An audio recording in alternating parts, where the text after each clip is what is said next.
Good morning बच्चों। हम लोग पिछली कक्षा में पदबंध पढ़े थे। मैंने आपको शब्द की परिभाषा, पद की परिभाषा और पदबंध की परिभाषा उदाहरण सहित समझाया था। साथ में शब्द के भेदों को भी बताया था। बच्चों, आज मैं बोली थी कि आप लोगों को पदबंध के भेद बताऊंगी कि पदबंध कितने प्रकार के होते हैं, लेकिन उसको जानने से पहले हमें पदबंध की कुछ विशेषताओं को जानना होगा। परिभाषा तो हम लोग पहले से समझ लिए हैं कि एक से अधिक पदों का समूह जब एक ही इकाई का कार्य करे तो वो पदबंध कहलाता है। लेकिन पदबंध की कुछ विशेषताएं होती हैं जिनको जानना अति आवश्यक है, क्योंकि पदबंध को समझने के लिए उसकी विशेषताओं को समझना जरूरी है। बच्चों देखिए, यहाँ पर मैंने लिखा है पदबंध की विशेषताएं। पहली विशेषता है पदबंध एक से अधिक पदों का समूह होता है। आपको मैंने बताया है कि पदबंध एक से अधिक पदों का समूह होता है। एक से अधिक पदों का समूह होता है। एक से अधिक पद मिलकर जब एक ही व्याकरणिक इकाई का कार्य करते हैं तो पदबंध कहलाते हैं। पदबंध के सभी पद मिलकर एक इकाई का कार्य करते हैं। सभी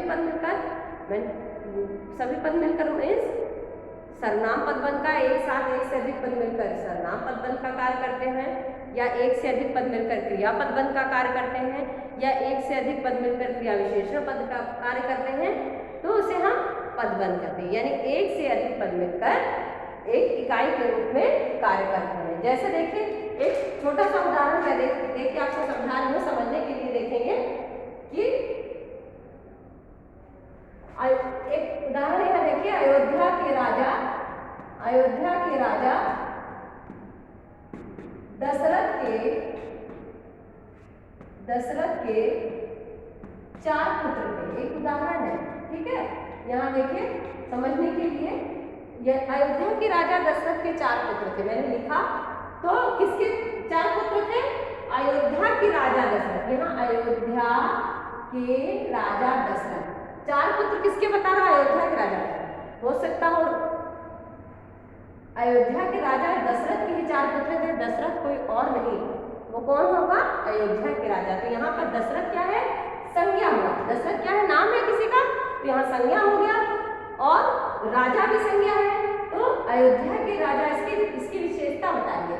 देखिए ध्यान दीजिए कि शीर्ष पद जो होता है, जैसे संज्ञा है, यहाँ पर शीर्ष में अंतिम पद और बाकी उसकी विशेषता होती है। तो एक से अधिक पद मिलकर 1 2 3 4 4 पद मिलकर यहाँ पर संज्ञा पद का कार्य कर रहे हैं। 4 पुत्र किसके थे? अयोध्या के राजा दशरथ। यानी दशरथ के बारे में ही बता रहा है 4 पद मिलकर कि अयोध्या के राजा दशरथ यहाँ पर संज्ञा पद है। तो यहाँ पर देखिए, पदबंध के सभी पद मिलकर एक इकाई का कार्य करते हैं। यानी सभी पद मिलकर 2 पद 3 पद 4 पद जितने भी पद मिलकर के एक इकाई का, यहाँ पर 1 2 3 4 पद मिलकर के संज्ञा पदबंध का कार्य कर रहे हैं। नेक्स्ट देखिए, पद के स्थान पर पदबंधों का प्रयोग हो सकता है। जहाँ पद होता है वहाँ पद के स्थान पर हम पदबंध का प्रयोग कर सकते हैं। जैसे दशरथ के 4 पुत्र थे, ऐसा भी हम बोल सकते हैं।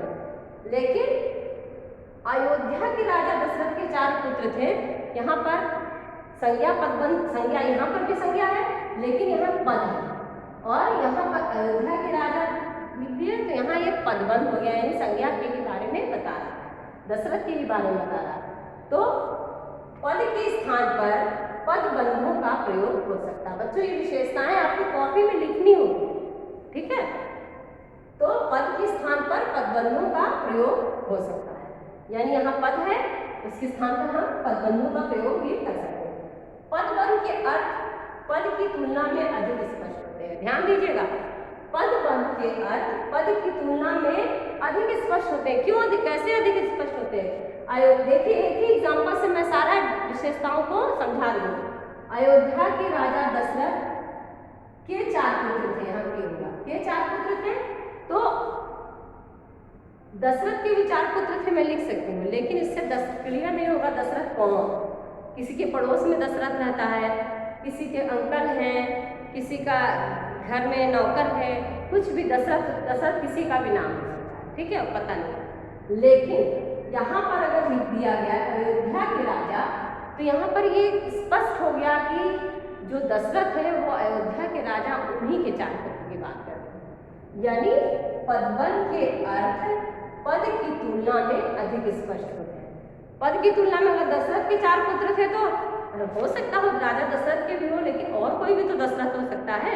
लेकिन जब यहाँ पर लिखा गया अयोध्या के राजा दशरथ, यानी पदबंध का कार्य यहाँ पे कर रहा है, 3-4 पद मिलकर के बता रहे हैं संज्ञा के बारे में, तो यहाँ पर अधिक स्पष्ट हो गया कि अयोध्या के राजा दशरथ की बात हो रही है।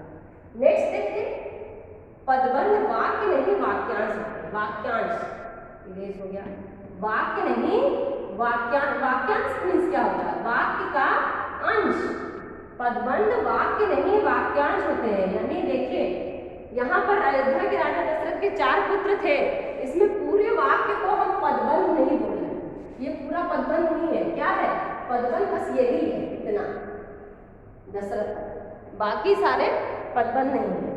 तो वाक्य के कुछ अंश, 3-4 पदों का जो समूह होता है वही पदबंध कहलाता है, ठीक है। तो पदबंध वाक्य नहीं होते, वाक्यांश होते हैं, ध्यान दीजिएगा। पदबंध में मुख्य शीर्ष पद होता है, अन्य पद उस पर आश्रित होते हैं। मुख्य शीर्ष पद होता है, देखिए पदबंध मुख्य शीर्ष में शीर्ष पद या अंतिम पद, ठीक है। तो यहाँ पर अयोध्या के राजा दशरथ के 4 पुत्र थे, तो दशरथ शीर्ष पद अंतिम पद है। और पूरी लाइन जो है अंडरलाइन की गई, यहाँ 2 लाइन में लिखे, एक लाइन में रहेगा तो अयोध्या के राजा दशरथ तक अंडरलाइन है। यहाँ दशरथ क्या है? ये शीर्ष पद है। शीर्ष पद जो है पद होता, अन्य पद उस पर आश्रित होते हैं, यानी दशरथ पर अन्य पद जो है उसकी उस पर आश्रित है, राजा अयोध्या के राजा उस पर आश्रित है। तो जो अंतिम पद रहता है वो शीर्ष पद होता है, बाकी उस पर मुख्य पद उस पर आश्रित पद होते हैं। क्लियर? तो हम लोग पदबंध की विशेषताओं को देख रहे हैं। पदबंध एक से अधिक पदों का समूह होता है। पदबंध के सभी पद मिलकर एक इकाई का कार्य करते हैं। पद की जगह पदबंधों का प्रयोग हो सकता है, और पद की तुलना में पदबंध अधिक स्पष्ट, वाक्य में अधिक स्पष्ट होते हैं। पदबंध वाक्य नहीं वाक्यांश होते हैं, और पदबंध में मुख्य शीर्ष पद होता है, अन्य पद उस पर आश्रित होते हैं। तो बच्चों पदबंध की विशेषता हम लोग देख लिए, मैं इसको इरेज कर रही हूँ, आगे देखिए। पदबंध की विशेषताओं के बाद हमें देखना है कि शीर्ष पद की कैसे पहचान होगी। शीर्ष पद की पहचान कैसे होगी? देखिए पदबंध पढ़ने से पहले हमको सारे उसके नियम को समझ लेना है, तभी हमको पदबंध समझ में आएगा। देखिए शीर्ष पद की पहचान, शीर्ष पद की पहचान, ठीक है, कैसे होगी? देखिए शीर्ष पद की पहचान, शीर्ष पद की पहचान के लिए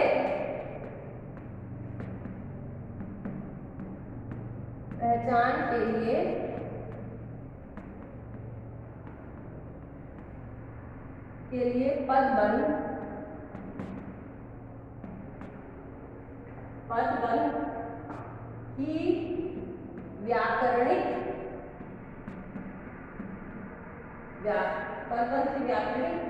भूमिका की पहचान आवश्यक है।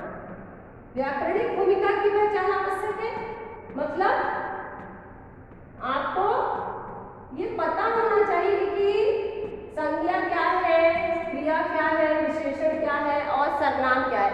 आप इनकी डिफिनेशन से परिचित रहेंगे, परिभाषा जानते रहेंगे उदाहरण के साथ, तभी तो आप पदबंध पहचान सकोगे। आपको पता ही नहीं कि संज्ञा पद क्या होता है या विशेषण क्या होता है, सर्वनाम क्या होता है, तो आप इसको शीर्ष पद को नहीं पहचान, क्योंकि शीर्ष पद की पहचान ही पदबंध की पहचान है। तो शीर्ष पद की पहचान के लिए पदबंध की व्याकरणिक भूमिका की पहचान आवश्यक है कि कौन सा इकाई है, संज्ञा सर्वनाम विशेषण क्या है, इसकी पहचान आवश्यक है। देखिए दूसरा क्या है, पदबंध का पहला पदबंध की पहचान के लिए दूसरा, पदबंध का शीर्ष या अंतिम पद, शीर्ष या अंतिम पद जिस शब्द का होता है, जिस शब्द भेद का होता है, भेद का होता है,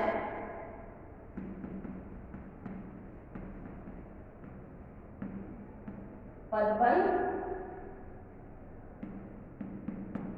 भी उसी प्रकार का होता है,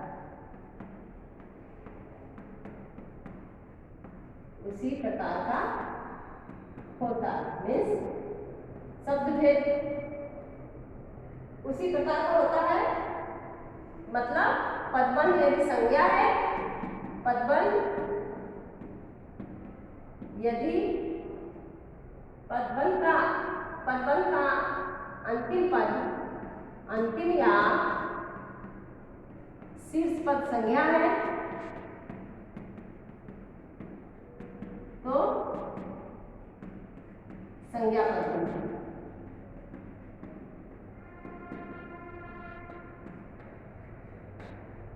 सर्वनाम है पदबंध का, अगर अंतिम पद सर्वनाम है तो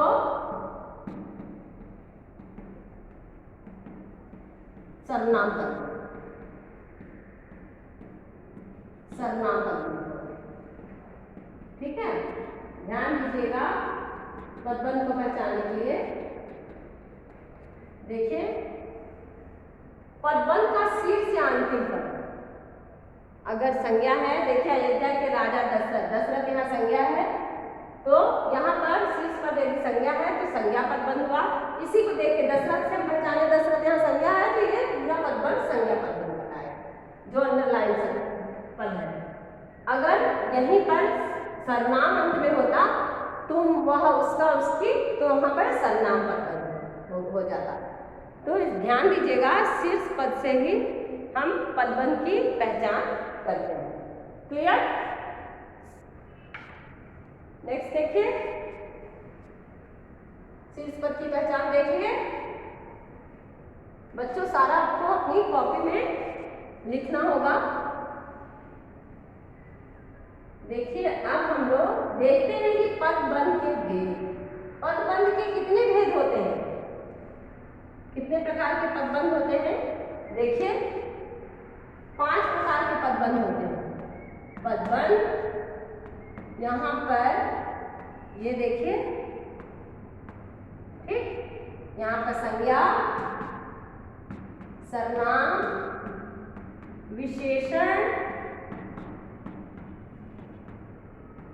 क्रिया और क्रिया विशेषण। ठीक है, ये इतने पदबंध के भेद, ठीक, पदबंध के भेद इतने प्रकार के पदबंध होते हैं। ठीक, तो संज्ञा, सर्वनाम, विशेषण, क्रिया और क्रिया विशेषण। तो बच्चों आपको संज्ञा, सर्वनाम, विशेषण, क्रिया विशेषण, पदबंध समझने के लिए इनकी परिभाषा लर्न करना अति आवश्यक है, क्योंकि अगर आपको डिफिनेशन नहीं लर्न रहेगी, परिभाषा नहीं लर्न रहेगी तो आप पदबंध की पहचान नहीं कर सकते। तो इसलिए याद रखिए कि पदबंध के 5 भेद होते हैं, संज्ञा, सर्वनाम, विशेषण, क्रिया और क्रिया विशेषण। ये 5 प्रकार के पदबंध होते हैं। क्लियर? अब आज हम लोग संज्ञा पदबंध पढ़ेंगे। संज्ञा पदबंध की क्या पहचान है कि जब एक से अधिक पद मिलकर संज्ञा पद का कार्य करे तो हम उसको क्या बोलते हैं, संज्ञा पदबंध बोलते हैं। जब एक से अधिक पद मिलकर के संज्ञा पद का कार्य करें तो उसे हम संज्ञा पदबंध बोलते हैं। देखिए संज्ञा पदबंध पहला है संज्ञा पदबंध। क्या होगा,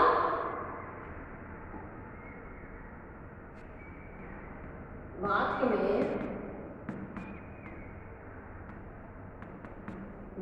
में संज्ञा पदों की जगह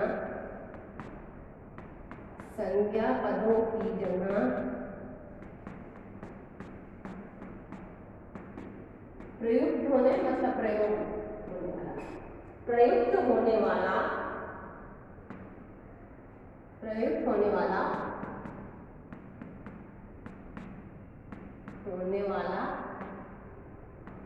पद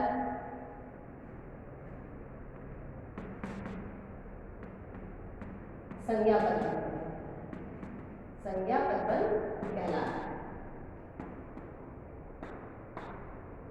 ठीक है, देखिए वाक्य में संज्ञा पदों की जगह प्रयुक्त होने वाला पदबल संज्ञा पदबल कहलाता है। कैसे?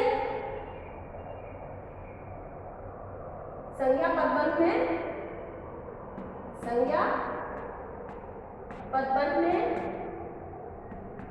शीर्ष पद क्या होगा? संज्ञा होता है। ठीक है, और अन्य पद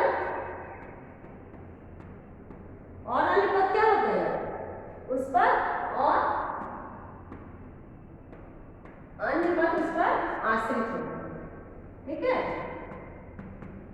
अन्य पद क्या होते हैं? उस पर आश्रित होते हैं। संज्ञा पद में क्या होता है? शीर्ष पद संज्ञा होता है, अन्य पद उस पर आश्रित होते हैं। ठीक है, जैसे आगरा में उदाहरण देखिए, आगरा में स्थित ताजमहल, उदाहरण देखिए, स्थित ताजमहल बहुत सुंदर है। ठीक है, अब आपको बोला जाए कि इसमें संज्ञा पदबल को रेखांकित कीजिए, तो आप कैसे रेखांकित करेंगे? आप पहले देखेंगे संज्ञा क्या होता है। संज्ञा किसे कहते हैं? किसी व्यक्ति, वस्तु, स्थान अथवा भाव के नाम को संज्ञा कहते हैं। ठीक है, तो यहाँ पर देखिए आगरा संज्ञा है, यहाँ पे ताजमहल संज्ञा है। अब ध्यान देना है कि शीर्ष पद देखना है, तो यहाँ पर क्या चीज बहुत सुंदर है? किसके बारे में बता रहा है? ताजमहल बहुत सुंदर है, तो ताजमहल यहाँ शीर्ष पद हो गया। ठीक है, और कौन सा ताजमहल बहुत सुंदर है? जो आगरा में स्थित है। तो यहाँ से आगरा में स्थित यानी ताजमहल के ही बारे में बता रहा है, तो शीर्ष पद ताजमहल हुआ और बाकी उसकी विशेषता होती है। ठीक है, जो अंतिम पद या शीर्ष पद होता है वो संज्ञा हो गया और बाकी उसकी विशेषता हो गया। ये जो है शीर्ष पद है, इसी से हम पहचाने कि ये संज्ञा पदबल है। ठीक है, तो आगरा में स्थित ताजमहल बहुत सुंदर है। आगरा में स्थित ताजमहल ये संज्ञा पदबल है। ये ताजमहल के बारे में ही 3-4 पद मिलकर बता रहे हैं। तो एक से अधिक पदों का जो समूह है वो पदबल कहलाता है। तो यहाँ 1, 2, 3, 4 पद मिलकर के संज्ञा पदबल के बारे में बता रहे हैं। बच्चों दूसरा उदाहरण देखिए, मैं इरेज करके जा रही हूँ इसको। आपको लिखना होगा तो पॉज करके आप परिभाषा लिख लीजिएगा, वैसे मैं रिटर्न आपको लिखने के लिए दूंगी। क्लियर? दूसरा देखिए,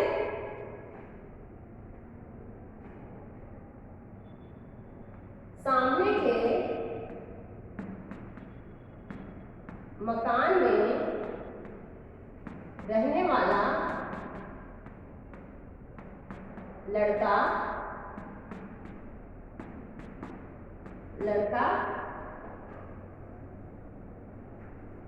घर चला गया। सामने के मकान में रहने वाला लड़का घर चला गया। तो किसके बारे में बता रहा? कौन घर चला गया? सामने के मकान में रहने वाला लड़का। तो यहाँ लड़का क्या, यहाँ देखेंगे पहले संज्ञा कहाँ है? संज्ञा यहाँ है। किसके बारे में बता रहा है? लड़के के बारे में। लड़का यहाँ पर शीर्ष पद हो गया। यहाँ पर लड़का, कौन सा लड़का? उसकी विशेषता क्या है? जो कि सामने के मकान में रहता था लड़का, वही घर चला गया। तो यहाँ पर लड़का 1, 2, 3, 4, 5, 6, 7 पद मिलकर के संज्ञा पदबल का कार्य कर रहे हैं। यानी इस लड़के के बारे में ही बताया जा रहा है कि लड़का घर चला गया। क्लियर?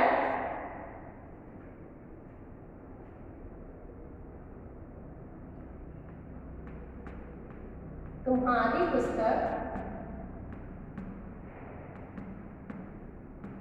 लकड़ी की बनी मेज पर रखी है। ठीक है, तुम्हारी पुस्तक लकड़ी की बनी मेज पर, तुम्हारी पुस्तक रखी है। क्या बता रहा, पुस्तक कहाँ रखी है? लकड़ी की बनी मेज पर। तो यहाँ पर मेज, लकड़ी की बनी मेज, मेज संज्ञा है कैसी, किस मेज पर? यहाँ पर ये संज्ञा पद बन हो गया, शीर्ष पद हो गया, संज्ञा मेज, लकड़ी की बनी मेज। तो एक से अधिक, यानी देखिए पद की अपेक्षा पदबंध अधिक स्पष्ट होते हैं। ऐसा नहीं हो सकता तुम्हारी पुस्तक मेज पर रखी है, लेकिन किस मेज पर रखी है? तो लकड़ी की बनी मेज, प्लास्टिक की भी मेज हो सकती है, तो लकड़ी की बनी मेज पे स्पष्ट हो गया कि जो लकड़ी की मेज थी उसी पर तुम्हारी पुस्तक रखी है। दूसरा उदाहरण देखिए, परिश्रम करने वाले छात्र उत्तीर्ण होते हैं। परिश्रम करने वाले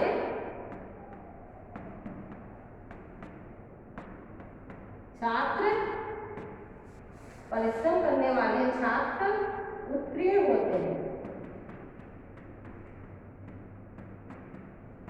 कौन उत्तीर्ण होता है? तो छात्र। कौन से छात्र? तो परिश्रम करने वाले। यहाँ पर ये संज्ञा पद बन है, छात्र शीर्ष पद हो गया, संज्ञा है, और इसी संज्ञा के बारे में ये बता रहा है, तो यहाँ पर संज्ञा पद बन हो गया। एक और उदाहरण देखिए,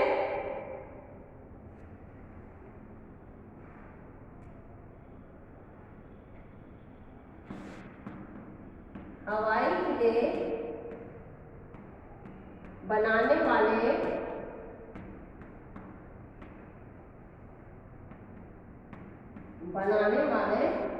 संभल जाओ। कौन संभल जाओ? हवाई किले बनाने वाले युवकों हैं, हवाई किले बनाने वाले युवकों। क्लियर? देखिए युवकों, तो युवक क्या है? तो किसको समझने के लिए कहा जाता है? युवक को। कौन से युवक को? जो हवाई किले बनाते हैं, हवाई किले बनाने वाले युवकों संभल जाओ। यहाँ पर हवाई किले बनाने वाले युवकों, यानी 4, 1, 2, 3, 4, 5 पद मिलकर संज्ञा पदबंध का कार्य कर रहे हैं। एक और उदाहरण समझा रही हूँ बच्चों, सभी पदबंध की परिभाषा कम से कम 5 उदाहरण के साथ आपको लिखना है। ठीक है, तो आज हम लोग संज्ञा पदबंध पढ़ लिए। अब अगली क्लास में हम लोग आप अच्छे से पढ़ के रिवाइज करके आएंगे, जिससे कि आगे हम लोग सर्वनाम या विशेषण जो भी पदबंध पढ़े वो हमको अच्छे से समझ में आए। तो बच्चों आज का क्लास हम लोग यही समाप्त करते हैं। आप घर पे अच्छे से अभ्यास करेंगे पदबंध का। अगली क्लास में हम लोग सर्वनाम पदबंध पढ़ेंगे। धन्यवाद।